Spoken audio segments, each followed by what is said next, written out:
مختلف موضوعات پر ذہن میں حاشیہ خیال میں ہیں جو آپ سے کرنا چاہتا ہوں۔ ایک تو میں نے آیہ کریمہ پڑھی ہے، اللہ تعالیٰ نے فرمایا کہ یا ایھا الذین آمنوا توبوا الی اللہ توبۃ نصوحا، فرمایا ایمان والو اللہ کی طرف توبہ کرو، اور توبۃ نصوحا کرنا، سچی توبہ کرنا۔ ہر شب برات پہ، شب قدر پہ توبہ کا عنوان ہر جگہ پہ بیان کیا جاتا ہے۔ اس کی ایک خاص حکمت ہے، وہ یہ ہے کہ اسلام وہ خوبصورت مذہب ہے جس میں توبہ کا دروازہ ہمیشہ کھلا رہتا ہے۔ ہمارے ضمیر پر روز خود بخود اس بات کی دستک ہوتی ہے کہ یار تجھے ٹھیک ہو جانا چاہیے۔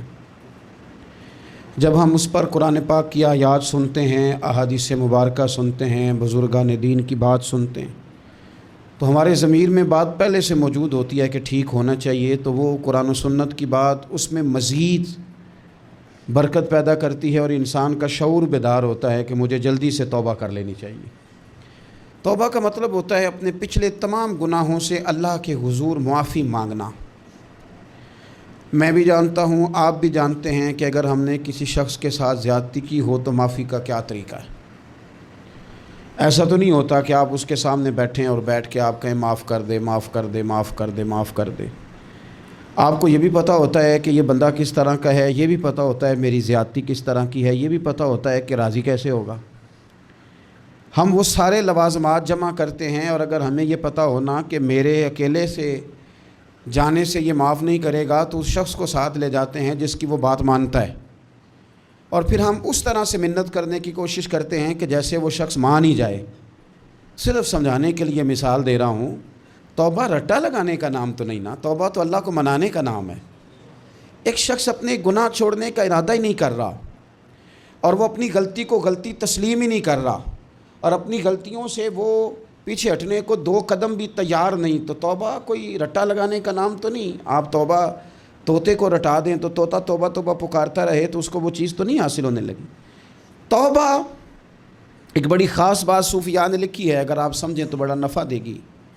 وہ کہتے ہیں جس طرح گھر چھوٹا بنانا ہو یا بڑا بنانا ہو، زمین تو درکار ہوتی ہے کہ نہیں؟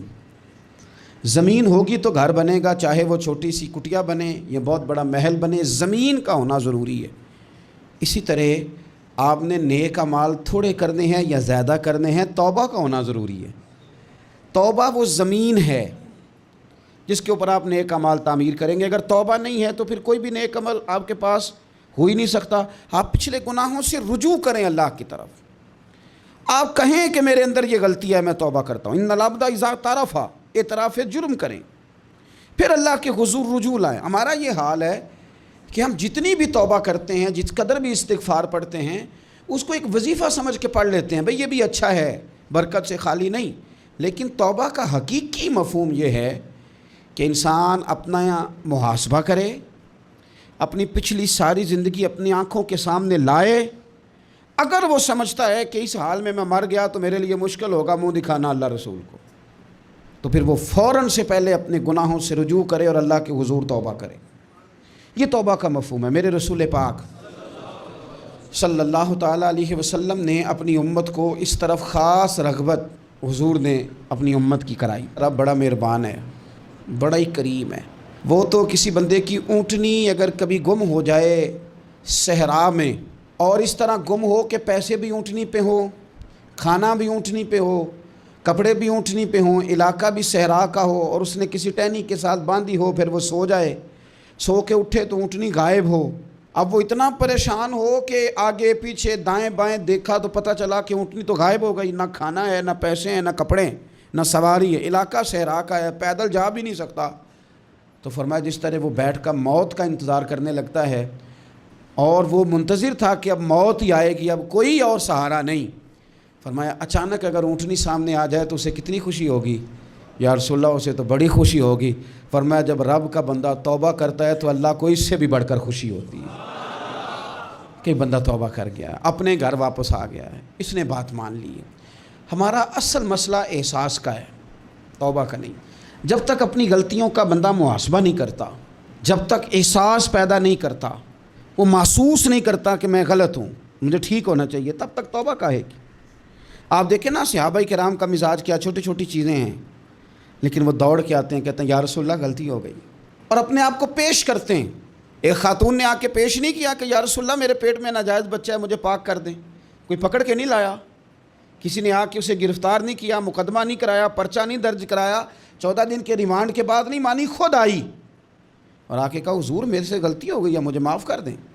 تو رسول پاک صلی اللہ تعالیٰ علیہ وسلم نے بچے کی ولادت کے بعد اسے دوبارہ بلایا، کہا بعد میں آنا، وہ آئی، اسے سنسار کیا گیا۔ تو جب کسی شخص نے کہا نا کہ یہ تو بڑی نفس کے ہاتھوں گرفتار عورت تھی اور کتنا بڑا جرم کیا، تو پھر حضور نے پتہ کیا فرمایا؟ فرمایا چپ کر جاؤ، تم نے گناہ دیکھا ہے، تم نے اس کا احساس نہیں دیکھا۔ جب تک احساس گناہ اور احساس زیاں پیدا نہیں ہوتا، اس کی وجہ یہ ہے، امام غزالی رحمۃ اللہ علیہ فرماتے ہیں جو مومن ہوتا ہے نا، مومن وہ دھاگے کے برابر گناہ کرے تو وہ محسوس کرتا ہے کہ پہاڑ کے برابر گناہ ہے میرے اوپر، اور جو منافق ہوتا ہے نا وہ پہاڑ کے برابر گناہ کر کے کہتا ہے یہ تو دھاگے کے برابر ہے، محسوس ہی نہیں کرتا کہ میں نے اتنے اتنے جرم کیے ہیں۔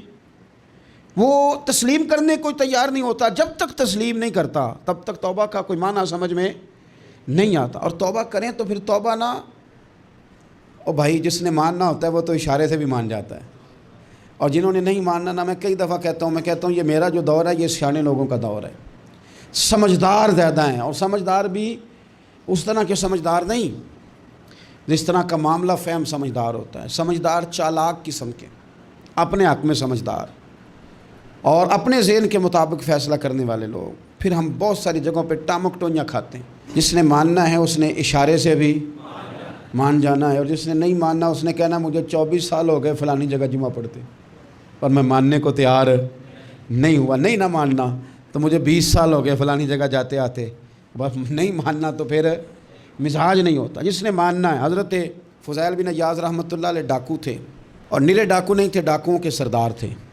تو ارشاد فرماتے ہیں کہ میرا طریقہ یہ تھا کہ میں ایک پورے قافلے کی صورت میں حملہ کرتا تھا تو لوگ ڈرا کرتے تھے، اگر کہ فضیل بن عیاض کے ڈاکو نے حملہ کیا تو پھر نہیں بچتے۔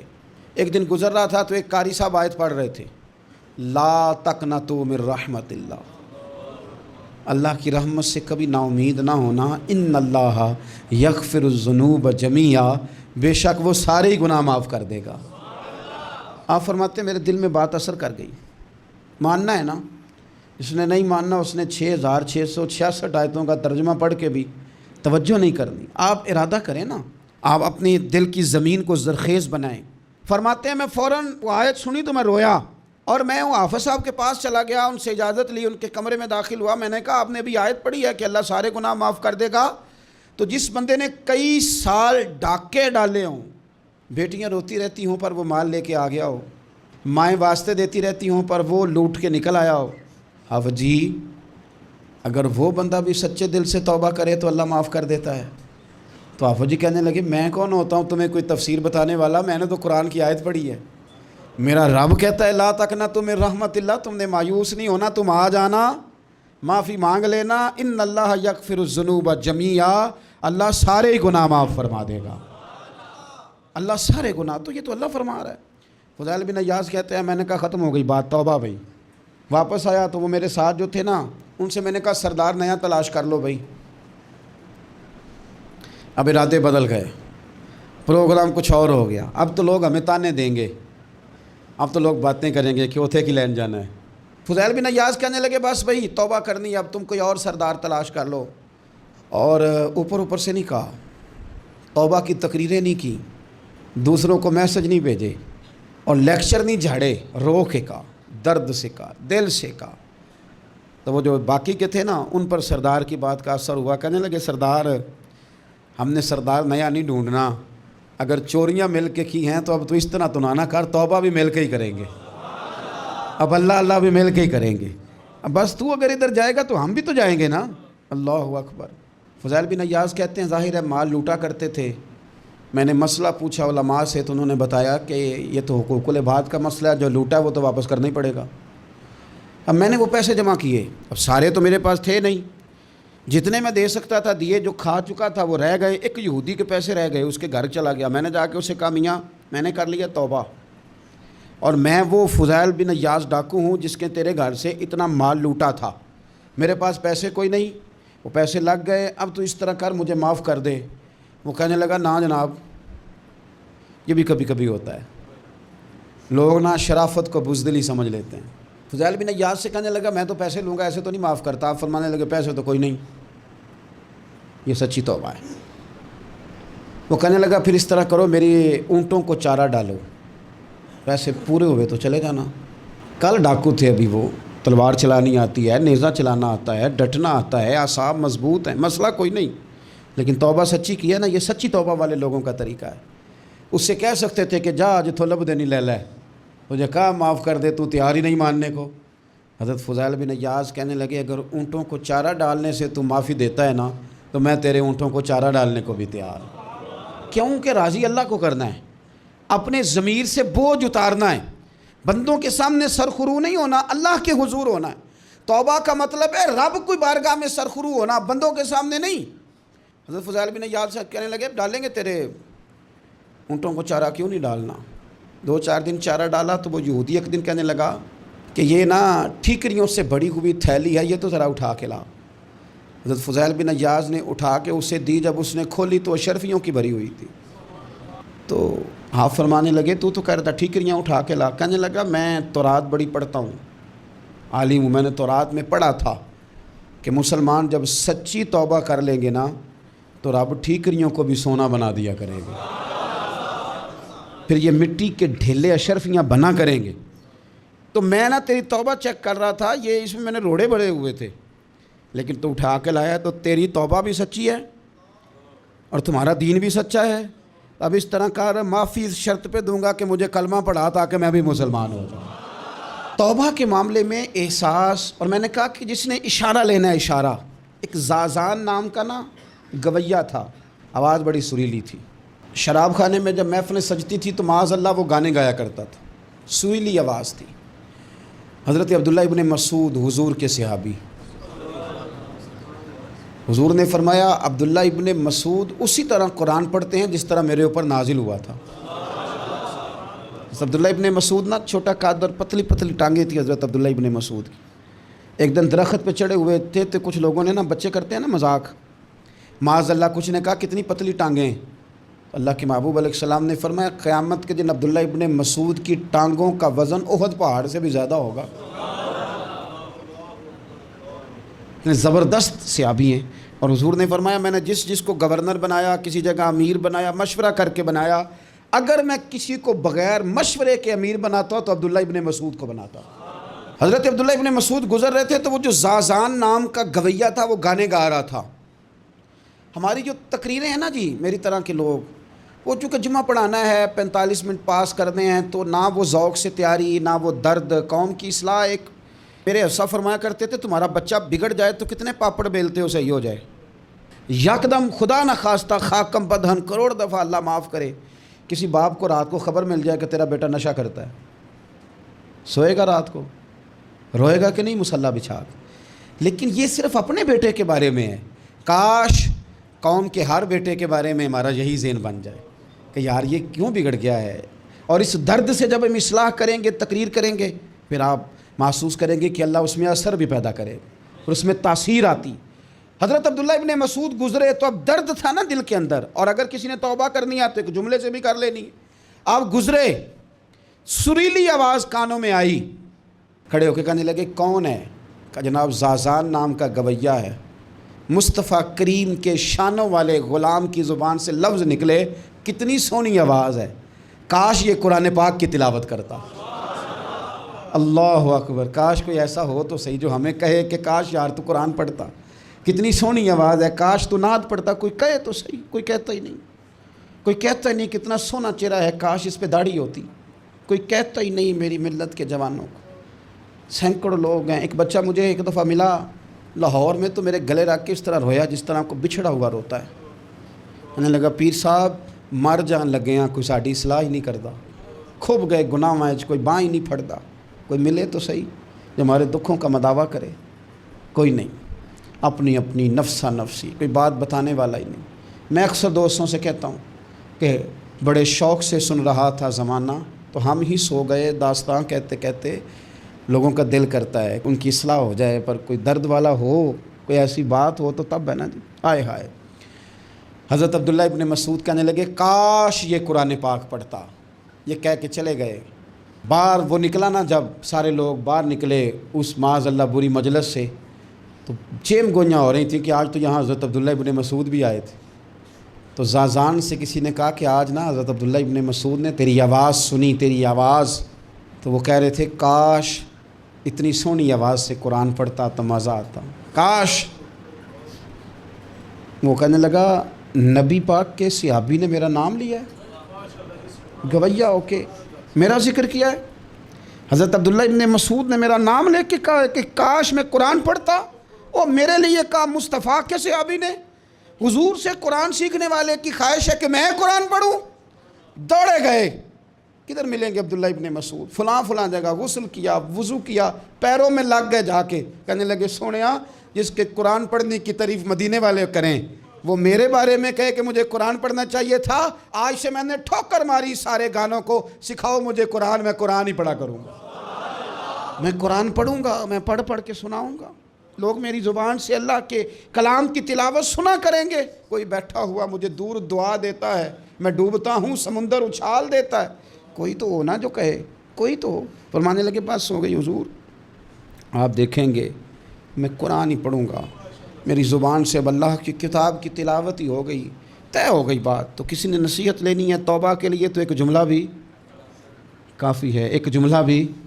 اور میں نے کہا کہ اگر صرف تقریریں سننی ہیں، واعظ ہی سننے اور ساری زندگی اسی پہ لگانی ہے کہ آج بڑا جملہ کا، آج بڑا مزہ آیا، آج فلانی بات او ہو پہلی دفعہ سنی، کچھ قرضے دے کے جان چھوٹے گی، اس کے بغیر جان نہیں چھوٹتی۔ اپنی قضا نمازوں کا حساب لگائیں اور ان کو صحیح کر کے ادا کریں۔ ایک مسئلے میں بڑی دیر سے دوستوں کو اشارے کنایاتاً باتیں کہہ رہا ہوں، پھر کہتا ہوں، میں نے شب برات کو تفصیل سے یہ بات کی تھی، پھر کرتا ہوں، اپنے معاملات کو صاف کریں۔ لینے دینے کے مسائل میں اپنے آپ کو میں منت کے ساتھ بات کرنے لگا ہوں اپنے دوستوں سے، خدا را کبھی بھی بڑے سے بڑا کام کرنا یا چھوٹے سے چھوٹا کرنا، اس میں سود کا کوئی نقطہ نہ آنے دینا۔ آپ کا دل سخت کر دے گا، آپ کے آنسو لے جائے گا، کچھ نہیں بچے گا۔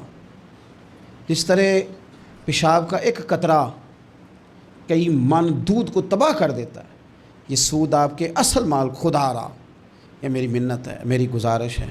میں ان دوستوں کو جانتا ہوں، مجھے لگتا تھا کہ یہ ولایت کا رستہ طے کریں گے، لیکن چلے کچھ جگہ مجبوریاں ہوتی ہیں، کچھ معاملات ہوتے ہیں، لیکن کوئی ایک آدھ نقطہ ایسا آتا ہے بیچ میں، وہ لے جاتا ہے ساری چیزیں۔ نبی پاک علیہ الصلوۃ والسلام نے فرمایا بندہ بڑا سفر کر کے آتا ہے، بکھرے بال، بری حالت، رو کے دعائیں مانگتا ہے، یا اللہ یا اللہ یا اللہ کہتا ہے، اور اللہ اس کی دعا قبول نہیں کرتا۔ سنیا آپ کہہ رہے ہیں رحمت للعالمین ہو کے کہ رب قبول نہیں کرتا؟ تو حضور نے فرمایا اس نے پہنا بھی حرام پیسوں کا، کھایا بھی حرام پیسوں کا، پیا بھی حرام پیسوں کا، جتنی مرضی مانگے پھر مالک اس کی دعاؤں کو مستجاب۔ ہمارا ایک تو ہے اپنا عمل، ایک ہے توبہ، ایک بات کی اعمال ہم نے۔ ایک آخری بات یہ آپ سے کرنی ہے کہ ہمارے ذمے جس طرح ہمارے بچوں کی ڈیوٹی ہے نا، بیوی کا نان نفقہ خامند کے ذمے ہوتا ہے، ماں باپ بوڑھے ہوں تو ان کی ڈیوٹی اولاد کے ذمے، اسی طرح قیامت تک نبی کوئی نہیں آئے گا، دین کی جو ڈیوٹی ہے وہ نبی پاک کی امت نے ادا کر دی۔ اور اللہ کیا فرماتے ہیں قرآن مجید کی سورہ محمد صلی اللہ تعالی علیہ وسلم، اللہ فرماتے ہیں یا ایھا الذین آمنوا ان تنصروا اللہ ینصرکم، اے ایمان والو اگر تم اللہ کے دین کی مدد کرو گے تو اللہ تمہاری مدد کرے گا، وَيُثَبِّتْ أَقْدَامَكُمْ، اور اللہ تمہارے قدموں کو جما دے گا، یعنی تمہیں مضبوط کر دے گا، تم مضبوط سے مضبوط ہوتے جاؤ گے۔ شرط کیا ہے؟ ان تنصروا اللہ، اگر تم اللہ کے دین کی مدد کرو۔ اپنے مزاجوں میں نا اللہ کے دین کی مدد کا ذوق پیدا کریں۔ هو الذی ارسل رسولہ بالہدی ودین الحق لیظہرہ علی الدین کلہ، میں پوری دنیا کے مسلمان حکمرانوں کو یہ بتانا چاہتا ہوں کہ یہ جو میرے نبی پاک کا دین ہے نا، یہ دبنے نہیں آیا، یہ غالب ہونے کے لیے آیا ہے۔ اور اسلام کی فطرت میں قدرت نے لچک دی ہے، اتنا ہی یہ ابھرے گا جتنا کہ دبا دو گے۔ کیا سمجھتے ہیں اسرائیل کے گنڈے کہ وہ مسجد اقصیٰ میں نمازیوں کو تنگ کر کے تو وہ کہیں گے کہ ہمیں پوچھنے والا کوئی نہیں؟ اسلام کی فطرت میں قدرت نے لچک دی ہے، اتنا ہی یہ ابھرے گا جتنا کہ دبا دو گے۔ بانجھ نہ سمجھا جائے اس امت کو۔ بس یہ جو مسلمان حکمران ہیں یہ اتنی بات سمجھ لیں کہ تم جب ان یہودیوں سے کافروں سے معاہدے کرتے ہو تو تمہیں تو کچھ خیال نہیں آتا، تم تو صرف دنیا داری دیکھ کے چلتے ہو۔ کاش بال بچہ دیکھتے ہوئے، مال دیکھتے ہوئے، ملک اور زمین دیکھتے ہوئے تم ایک دفعہ اللہ کا دین بھی دیکھو۔ یہ تمہاری ذمہ داری ہے، یہ نبی پاک نے ڈیوٹی لگائی ہے۔ اپنا اپنا کردار ہمیشہ دین کے لیے پیش کریں، اپنا اپنا کردار۔